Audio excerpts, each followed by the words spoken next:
College छात्रों छुरामाड़ आक्रमण में 2 अणछात्र गुरुतर।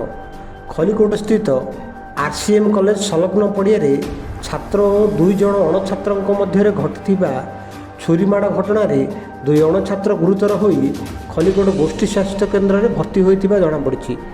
पुलिस सूत्रु मिली सूचना अनुजाई कौन कारण को नहीं उभय कॉलेज छात्र और 2 अणछात्रों मध्य शत्रुतार सूत्रपात होता। हठात बुधवार दिन आरसीएम कॉलेज निकटस्थ खेल पड़िया उभय गोष्ठी मध्य मुहांमुही परिस्थिति सृष्टि होता। फल आरसीएम कॉलेज जड़े वाणिज्य पढ़ुवा छात्र आक्रमण 2-3 जण अणछात्र गुरुतर होता जमापड़ी। आहत अणछात्र हेले खलिकोट थाना अंतर्गत बधिनुआपल्ली ग्रामर राजागौड़, तोटा गाँवर विजय नायक खलिकोट गोष्ठी स्वास्थ्य केन्द्र में चिकित्सा भर्ती होते।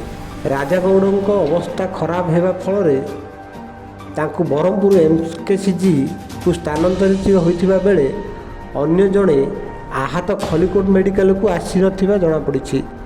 तेबे खलिकोट पुलिस अधिकारी रमेश प्रधान आरसीएम कैंपस रे पहुंची कॉलेज अध्यक्ष डॉक्टर सुरेंद्र नाथ स्वाईं और कॉलेज छात्र छात्री आलोचना चलाइथिबा बेले खलिकोट थाना रे एने एक एतला खलिकोट थाना रे दखल होइथिबा पुलिस सूत्रରୁ जमापड़ी।